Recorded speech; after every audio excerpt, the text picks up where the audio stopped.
Welcome to Kiss the Reviews. I'm Armando. That's Jesse Eisenberg. And today we're doing 2015's The Night Before. What are you going to sue me? Winklevoss? Christ, that would be terrifying. Two of you.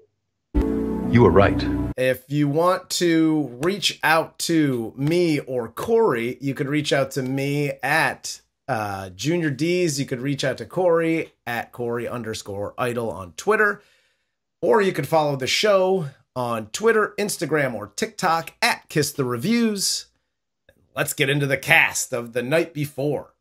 This film stars Joseph Gordon-Levitt as Ethan, Seth Rogen as Isaac, Anthony Mackie as Chris, Jillian Bell as Betsy, Lizzy Caplan as Diana, Michael Shannon as Mr. Green, Mindy Kaling as Sarah, and Tracy Morgan as the narrator and Santa.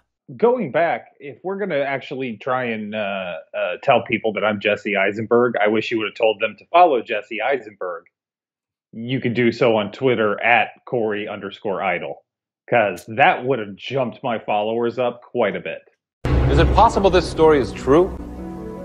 Yes, it is. All right. Well, with that said, let's get into The Night Before, a nice, wholesome family Christmas movie. Which, by the way, and I know we talked about this when it was requested, I've never seen this movie, and I don't know how it passed me by. Shocking. Super shocking. I don't know what was going on in my life in 2015, but I didn't see it when it came out. I haven't seen it until now. So this was my first time viewing. Cut to the end. Very funny. I loved this movie. Yeah, if you had called me and been like, hey man, I just murdered my wife and kid. Also, I've never seen The Night Before. I'd been like, what the fuck do you mean you've never seen The Night Before? That's insane.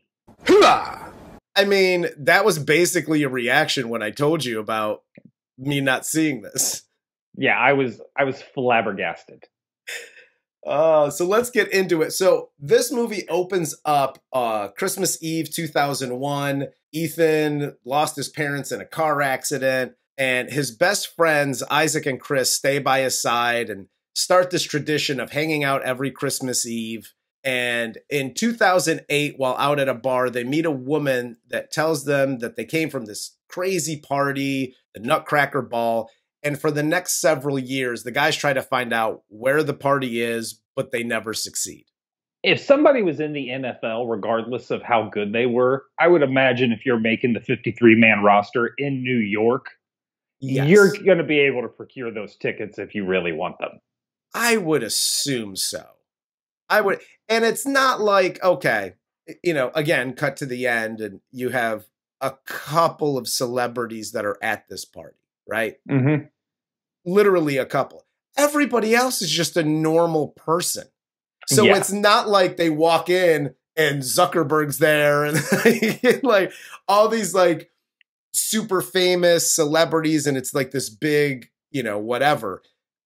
Like Ethan's a musician in this. He's just like this shitty, I don't know, maybe a bar musician. He mentions that he's a musician, but they never actually really show him playing a gig. So no. And I'm trying to follow along with you, but ever since you said Mark Zuckerberg, I'm trying to imagine Zuckerberg at this party. This party is so great. Beep, this boop, party beep. is who wants to do cocaine? Reprogramming distribution of booger sugar. I'm following all of you. So, but yeah, it seems like he knows, like he would, if being a musician and gigging out, you know, kind of like these people that are in the know about parties and blah, blah. Like he would know. One of these dudes would know. You know what I mean? But whatever. Apparently it's this super secret squirrel kind of party. And it then cuts to present day. And Chris obviously is the pro football player. Isaac is married to Betsy with a baby on the way. Ethan is the struggling musician that just broke up with his girlfriend, Diana. And they show Ethan also working at this hotel dressed as an elf. And one night while working the coat room, he finds 3 tickets to this Nutcracker Ball. And he ganks the tickets, calls the number on the tickets to find out the location of the party. And there's this automated message that it's going to be announced at 10 o'clock. And I think this brings up a perfect opportunity for us to drop our first one of these. Corey's life lessons. Hi, coat check people, valets, etc., etc. Uncle Corey here. If the opportunity presents you to steal some shit, steal that shit. Yes. Absolutely do what Ethan does here. If those tickets are as exclusive as they are made out to be in this movie, then those tickets should be on your person at all times, like 100%. Your cash in your wallet. Yep. So it's kind of on them. Like if you end up fucking front row at Beyonce, that's on them. Fuck it. Absolutely. I could not agree more. Anything. You're not going to take off your Rolex and put it in your inside coat pocket that you're checking at the coat check.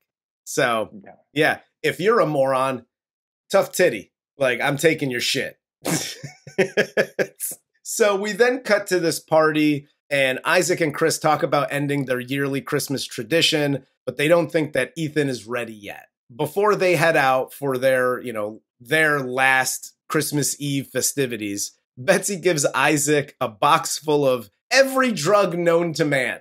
And listen, we've talked about Jillian Bell before. Mm-hmm. And how much we love Jillian Bell. She is so fun. And she's got, what, 3-4 minutes of screen time in this movie total? Yeah. She takes every opportunity to be as funny as humanly possible. I love her in every movie she's in. Yeah, I mean, you literally just described like almost her entire career. Yeah, I know, right? It doesn't matter how much screen time you give her. She is going to absolutely steal those scenes. 100%. And she kills it here with the giving him the box of drugs. And then the guys hop into the Red Bull limo and head out for their big night out. And Ethan reveals that he has tickets to the Nutcracker Ball. After this, hilarity ensues. This is one of those times where I enjoy the cliches because the rest of the movie is funny. The cast is so charismatic. So when they go to FAO Schwartz and they're playing the piano, I can see in a lesser movie where I would be very much being like, yeah, dickhead, I saw Big. But in this case, again, it was an updated song. It was funny. Obviously, them, saying shit and asshole and douchebag in front of all the kids adds a little humor to it. Them doing karaoke and rapping Run DMC, Christmas in Hollis at the bar. Yep. Yeah. Not, again, cliched, still funny. Yes. Even as annoying as it is, you know what? I'm just going to do this. Corey's life lessons. Hi, white guys excited about doing raps at karaoke. Uncle Corey here. Tone it down a little bit. We know you're excited. You're gonna be a rapist for a couple minutes. I don't think you could say rapist. But try and stay in the flow. That's all I'm saying. Just try and stay in the original flow. You don't have to shout it. Yeah. You don't have to be naturally angry. You can just kind of let that shit kind of ease into it. Like, they did in the song. Yes. My God, when Joseph Gordon-Levitt gives on the mic, he thinks he's a Beastie Boy, dude. He's aggressive. He's aggressive with it. I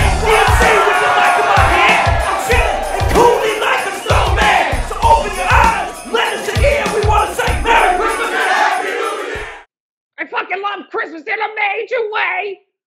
The fuck out of here, dude. Calm down, NC8. It'll be okay.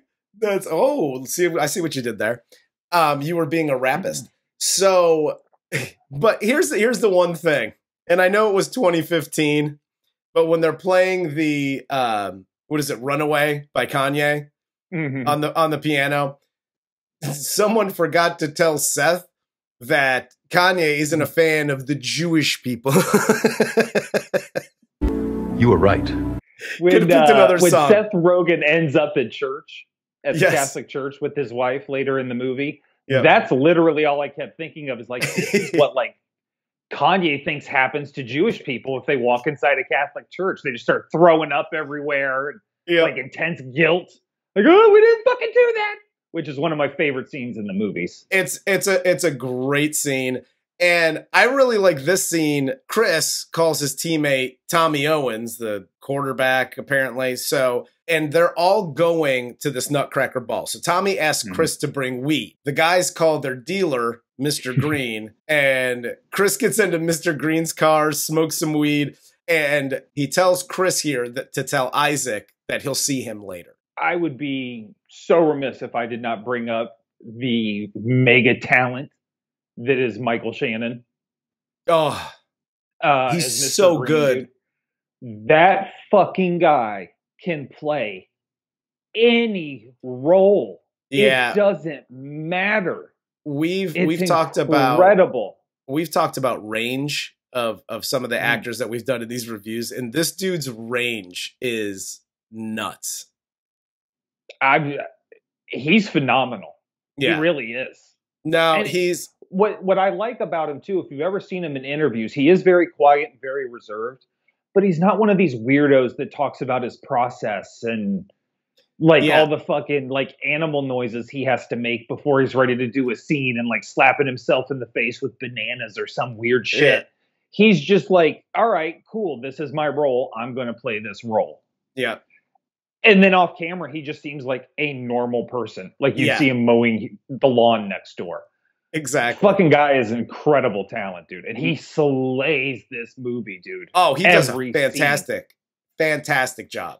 And after this, they go to the bar. This is where they do the karaoke. And Chris runs into a fan, apparently outside, who wants to bang him. And they have crazy sex in the bathroom. So we have Ethan, who sees his ex, Diana. Mm-hmm. They awkwardly catch up as Isaac trips balls on mushrooms, then runs away to the bathroom and does some coke, makes some crazy video about his fears over becoming a dad. Then he bleeds in Sarah's drink. Seth Rogen in this scene, in these series of scenes here at the bar, is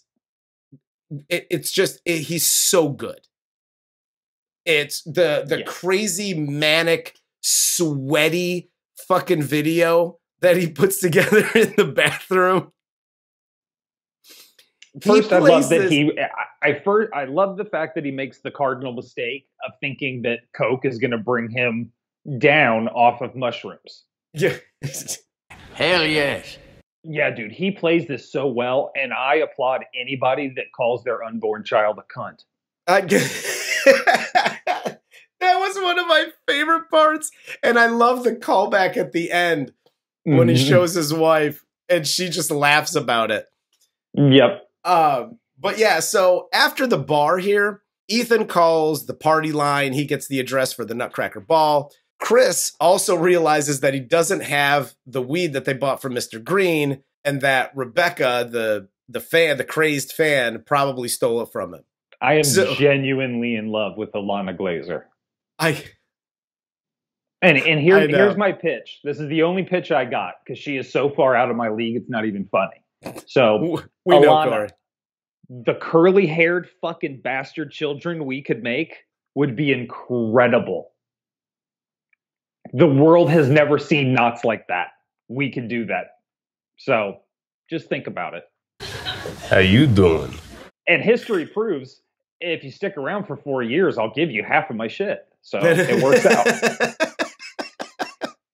The guys contact Mr. Green again. They wait for him out front of Chris's mom's place. They go inside to play some N64. Isaac then goes to get the weed from Mr. Green. Mr. Green smokes out Isaac in the car and gives him a glimpse into the future. And the glimpse into the future is the two of them at a strip club. Betsy's sitting in the front row. The dancer they're watching happens to be their 18-year-old daughter. Scares the shit out of him. He freaks out and he just bounces. Like, and again, Michael Shannon just being that, okay. Like, you think he's going to calm him down and then just, like, get the fuck out of my car because you are wigging me out too, bro. You need to give me $100 and get the fuck out of my car right now. Okay. So when Isaac goes back inside the house, his phone rings, so that goes off. It wakes up Chris's mom. She feeds the guys while Isaac continues to trip balls. He then looks at his phone and receives a series of dick pics from some guy named James. He realizes he took Sarah's phone from the bar by mistake, so she's probably got his. So he freaks out that she's going to show Betsy the video that he made about having the kid and him freaking out. So now that's a thing that they're trying to get the phone back. I would very much like to see you have the wrong phone and receive those dick pics fucked up. Because my guess is your inner monologue is almost identical. It's pretty spot on. Like, here we go, Armando, sucking our first dick. Man, I guess that settles it. Isaac Greenberg is sucking his first dick tonight. And I think this is another great opportunity, too. Corey's life lessons. Hi, all men out there. Uncle Corey here. Dicks are ugly as fuck, so when you see a nice one, just compliment it. There's nothing wrong with that. Nothing wrong with it at all. No, man. Support somebody else that can swing that thing. Because most of us, it is ugly. No, that's why they call it dirty dick. Because most of them are dirty looking, ugly ass dicks. It looks like an 80-year-old Roman centurion. After they leave, they see Rebecca on the street. Chris makes the driver chase after her to get his weed back. The driver runs the red light. The limo gets hit by a car. They jump into a sleigh, into Santa's sleigh, and they crash that. Chris runs after Rebecca himself. He chases her to some rooftop. She tells them that he should go spend time with his friends instead of worrying about the weed. And then she jumps off the building, lands into a dumpster. She's gone. And I love that her role is basically to reference other great Christmas movies throughout this. Yes. Yes. Like, because she talks about all the bandits and villains in other Christmas movies and how those are idols. Yep. And then she drops this is how my man Hans Gruber died. Yep. And then fucking does the backward swan dive off of the fucking building into a heap of trash. Yeah. Which I'm way too afraid of heights to ever do it, but I'd love to do that sometime. I would like to, but not really. Well, what would really happen is I think I would look like Tobey Maguire in the Spider-Man where he loses his powers and just bounces around off the building. You're right. It's fact. The other thing, and what I found funny, was when she throws like the micro machines on the floor, Mackie slips on it. And the funny thing in my head, it's one of those things when you're watching a movie, I'm like, I said it in my head, and then they said it on the TV. And literally, as soon as she does it, I was like, dude, did she just fucking Home Alone them? And he gets up and he says the line. And I'm like, that kind of made me, that put a little warmth in my heart that they actually said the line in the movie. Like 9 times out of 10, when they're paying homage to something, it's just a thing and they move on. Yeah, exactly. But no, I dug that. I dug that whole scene. All three of these guys here basically scatter and separate because so Mackie goes off. He runs after Rebecca. Isaac goes to a church where he starts talking to the nativity scene, runs into his wife and her family who invite them to midnight mass, where he continues to trip balls. Him arguing with the baby, by the way, oh, fucking God. Hilarious. It's brilliant. And by the way, this is the only way you can attend midnight mass. For those of you who have never been, aren't Catholic, haven't been to midnight mass on Christmas Eve, it was forced upon me as a youngster. Yeah, I think the only thing, Catholic boy. 100%. You want to talk about facts. But you can only go like on drugs or drunk or just not in your right mind. You cannot go to midnight mass and just sit through it sober. It just can't happen. No, I can't sit through a day sober, so I totally believe that. He gets nauseous, tries running outside to get sick, but he pukes in front of the whole congregation. He runs away. So it then cuts to Ethan, who's wandering the streets. He runs into 2 drunk Santas. He gets into a fight with them, gets his ass kicked, and then gets a phone call from Diana, who's already at the Nutcracker Ball, asking if Isaac has Sarah's phone. And we've talked about this before in comedies like this. I love when people just show up and do these little bit parts. Yes. Like Randall Park at the beginning is Yep. Ethan's boss. Jason Mantzoukas and Jason Jones Yes. are the two Santas here, and they are so fucking funny. I know. Mantzoukas kills anything he does. It literally doesn't matter whether he has 20 seconds of screen time or 20 hours of screen time. When he's on screen, he kills it. And I know we talk about, and we've talked in the past about Jillian Bell and Secret Crush. I got a secret man crush on Jason Mantzoukas. I love this dude. He's so funny, and he's not all there when he's on camera. Like, he's so off the wall, and I don't know, and I would love to research this. Obviously, when you're in a movie, there's a script. In comedy, sometimes it's a little bit loose. You know, you kind of play it loose, and let's do some improv takes. I don't know that I would ever give him a script. I'd just be like, here's the situation in the scene. Just go. Just do whatever the hell you want, because whatever you do is going to be funny than anything I would have written. I teach third grade, bitch! I shape our nation's youth! So after this scene, the guys meet up again. They get on the subway. They head to the party.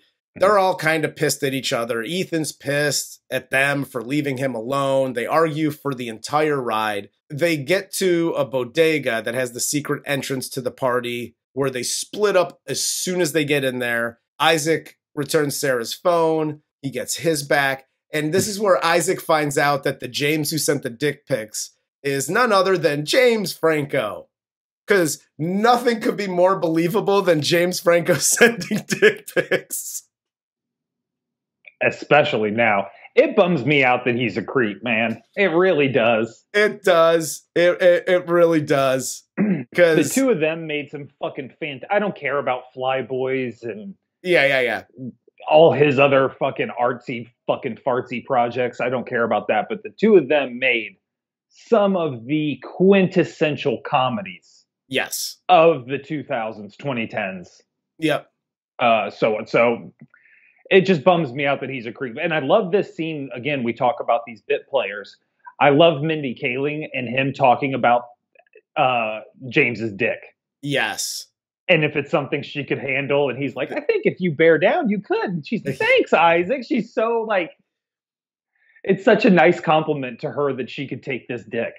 Yeah. I just thought it's so fucking funny. The whole scene between them three on the dance floor is one of my favorite parts of this movie, because it's them two. And again, I don't think it's quite a departure, but like Franco, like, yep, I'm fucking game for whatever. Like, let's do this. And then the two fighting over James Franco, which like just that whole scene on the dance floor is fucking great. I love that scene. We cut to Chris running into his football buddies. He sees that they already have like a wheelbarrow full of weed, and they make fun of Chris for the video of him performing karaoke with Ethan and Isaac. Ethan going a little hard in the paint on the thing, that put it over the top. That's where you get made fun of. Like, who's your friend? Yeah. And I would just do this. I would caution anybody in this aspect. Corey's life lessons. Hi, white guys. Uncle Corey here. It's super awesome that you are hanging out with your football player buddies, and they're all black, and they're making fun of the black guy for being too white. You don't join in that part of the making fun of. I don't care if you are called the Messiah or the fucking man or whatever the fuck they're calling you. You stop right there. That's fair. That is black on black humor that you should not be involved in.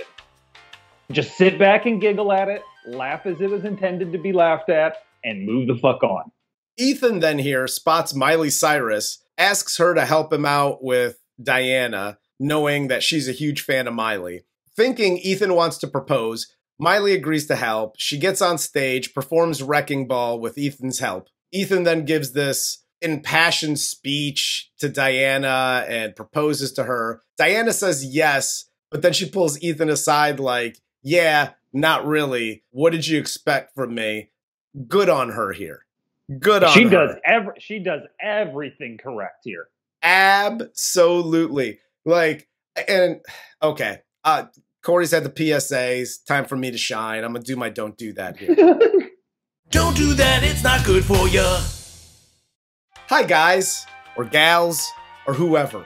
You're going to propose to your significant other, right? Make sure that they're still your significant other. They actually are like you're still dating, you're still a thing. Listen, at the end of the day, don't do any of this shit. And if you're going to go, hey, I made a mistake, I think we should get married, I think that's where it was headed, fine, you can have that as a conversation between you and them in a broom closet somewhere, okay? Mm-hmm. You don't do these big, grandiose, like, you know, extensions of love in front of 100 other people. Don't do that at all, okay? And while we're on the topic, also on that list of don't do that in this type of situation, a baby ain't gonna save the relationship. Getting married ain't gonna save the relationship. So just don't do any of that horse shit. No. Unless, I'm gonna throw an asterisk on there. If Miley Cyrus is like, yeah, come and sing Wrecking Ball with me as long as you propose to this girl you broke up with, just fucking do it. Yeah. That's fair. I'm singing Wrecking Ball if I get drunk enough at karaoke, let alone if Miley Cyrus is like, hey, propose to your ex and we'll do this. I'm like, fuck yeah, we will. Hell yes. Yeah, I could totally see you as Joseph Gordon-Levitt, like getting bullied by Miley into proposing to your pseudo not so girlfriend. I think you said the magic words. It's easy to imagine me being bullied by anyone. That's true. So afterwards, Isaac accidentally knocks some people over with decorations, and then he ends up impaling Tommy's hand. Which is another fantastic callback from the church scene, because after he impales him, Tommy's nickname is the Messiah, and they go, oh my God, they crucified the Messiah. The Jewish guy crucified the Messiah! It's happening again! It's happening again! And fucking tries to haul ass out of it. That is so goddamn funny. And by the way, fantastic. Let's just stop the narrative about the Jews killing Christ, because that never happened. It was the Romans. So if you want to blame anybody, burn a tiki torch outside Armando's house. Listen, everybody forgot it was the Italians. You don't got to bring it back up. Keep that shit to yourself. Inside voice, pal. After this, the other players try to beat up Isaac. Chris jumps in, records them, and threatens to give it to TMZ. They try to run away, but security then kicks them out. And then Ethan goes up to the roof, runs into Mr. Green, who has been the host of the Nutcracker Ball for the past 20 years. He gives Ethan a joint to smoke, and he's transported to his first Christmas Eve with the guys after his parents died. And Chris and Isaac went to his house to cheer him up. This brings Mr. Green to tears, and he tells him to rejoin his friends as Ethan sees the guys arguing with the bouncers, and he joins them. Like, he's on the roof and he's looking down. Mm-hmm. And this is the best drunk / on whatever drugs that they're on scene, because like they're trying to get back in to go get Ethan. Mm-hmm. And Mackie going, I got your nose. Like he steals the reindeer nose. Dude, it's such a small cut, but it is so, and it's very accurate. And I don't know if anybody's been kicked out of a club, too drunk, some shit goes down. This is pretty much the end result. And I'm not saying that I've been there or I haven't been there. We'll leave that up to mystery. He's been there. Totally been there. So this is 100% accurate. The next morning comes, the guys make up. Isaac sees that he has 96 missed calls from Betsy. He gets another call, hears that she's going into labor. So they steal Mr. Green's car, speed to the hospital. And then we get the shot of Mr. Green saying that he's finally earned his wings, which the wings then spring from his back and he flies away. They make it to the hospital. It was just a false alarm. Isaac then shows her the video that he made the night before. And she laughs and admits that she's just as scared as he is. This is another really good scene. And I think we said it in one of the last shows we did, Just Right, I think. Where it's like the ones that are down to earth, the ones that make you laugh, like those are your ride or dies. Like Jillian Bell in this is the ride or die wife. Oh, yeah. Like outside of her, like handing her husband a box full of all those drugs, she's a very realistic wife. I've never met anybody that cool that's like, here's a box of drugs. Go have a sweaty heart attack on Christmas Eve when I'm 9 months pregnant. I don't think that person actually exists, but the rest of her totally does. Yes. By the way, here's a real quick don't do that. Don't do that, it's not good for you. Hi, wives and girlfriends and boyfriends out there. If your spouse is, I don't know, let's call Seth Rogen overweight, giving that person cocaine is probably not a great idea because they're like a cheeseburger away from a heart attack. Just gonna throw that out there. Yeah, he needed to be checked out like Henry Hill at the end of Goodfellas. Exactly. Like give him some shrooms, give him the joints that she get. Fine, that's totally cool. But like, stay away from all the other hard shit because you're gonna end up fucking killing your spouse. Yes, 100%. The guys then spend Christmas at Isaac's house. Chris tells his mom about his steroid use, and that's why he got so good. Ethan goes to Diana's parents' house, apologizes to her for how he acted. Diana admits that she missed him. They kiss, and she invites him to finally meet her parents. And then we flash forward to 1 year later. The guys and their families are spending Christmas together. Isaac's baby can't sleep, so they serenade her with Christmas and Hollis. And the movie ends in probably one of the best ways possible that this movie could end.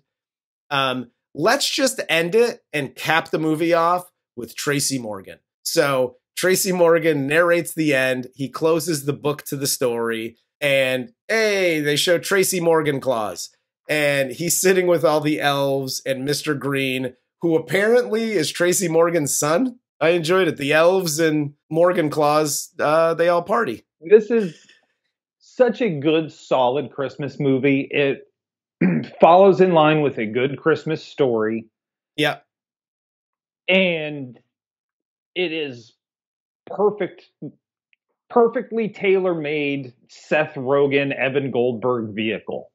Which means, I think Nick Kroll at the James Franco roast described it a way better than I can. And I was thinking that the guys are friends, and then they're not friends, and then at the end of the movie, they're friends again. And there's nothing wrong with it. It's a good Express. It's the interview. It is literally all. However, it's a good. Who cares? No, it's a good dynamic. And listen, again, I'm gonna throwing out all kinds of callbacks to past reviews. When we did Girls Trip, and I complained about like everybody's successful and everybody, not that everybody's a celebrity, but going back through all these like friend movies, there's a ton of them. Like Seth Rogen's a lawyer in this thing. Mackie's a professional football player. And then you got to have the one dipshit that like hasn't really done a whole lot. It does add, and I started thinking about this because you chastised me a little bit after Girls Trip about whether I would watch this movie if it was like a garbage man who pays his bills, and then this guy's a sales guy who might have a little bit more money, and then you have the dipshit. I don't know that I'd be interested in this movie if it was those characters. Well, no. So I'm just letting you know I'm cool. I'm cool with all of it now. Good. Cool with all of it. I'm glad you've had a come to Jesus moment over this. Because it was keeping me up at night. I know it was. No, I think, again, I think in this case, the cliche of at least one of them being an uber celebrity helps you add not only a little bit of fantasy to the movie where you want to be these characters and you want, because like, big Red Bull limo that nobody has to pay for because he's so fucking famous. He's sponsored by Red Bull and they just gave him a limo for the night. All this kind of shit where like, it's nice that you can do these things. Like they go into a crowded ass bar on Christmas Eve. How the fuck did their names get picked for karaoke? Have you ever been on a fucking anywhere in Manhattan on a Wednesday and they're doing karaoke? You ain't getting picked, let alone then. Come on, especially the only bar in Manhattan that's playing that has karaoke going. It ain't happening, bro. But when you have an Uber celebrity, it happens. Yes, absolutely. So those things do help explain it a lot. And if you do it correctly, it's nice. When they are all famous, like, what was it? The Best Man. Yes. When they do that kind of thing where every single person is famous and successful out of their fucking minds, it takes something away from it. It really does. It does. Because you got to have one dirtbag, like one poor. You can live in a fantasy world, but you also got to be able to empathize. And there's a majority of these people when they are super successful where you're just like, you're too perfect. Yes. My friends, as you said, are dirtbags. I need a dirtbag or two so I can like, there's Armando. Exactly. I need a character to represent me. Yeah. Like in Waiting, Luis Guzman flashing his nuts to everybody. That's Armando. Hey, you gotta. I would not have a single friend like that. So thank you. Thank you. Quit telling stories outside of school, Corey. But no, at the end of the day, this movie, and again, I loved it first time through. This will be a Christmas staple moving forward. Like this, like you said, it's a solid Christmas movie. It's over the top, but not too over the top. It's super funny. And it's just, it mixes well with the Christmas Vacation and movies like that I typically watch for Christmas. Well, yeah, you know the plot, so you can sit back and relax and just enjoy the jokes without getting lost. Yep. And that's the comfort of a good comedy, let alone a good Christmas comedy. Is you can just kick back and it's pretty much the same movie you've seen, just with new jokes and new people. Exactly. And nude people. So that's all I got for this one. Do you got anything else? No, sir. All right. Well, for Corey, that's Corey. I'm Armando. This is Kiss the Reviews, and this was 2015's The Night Before.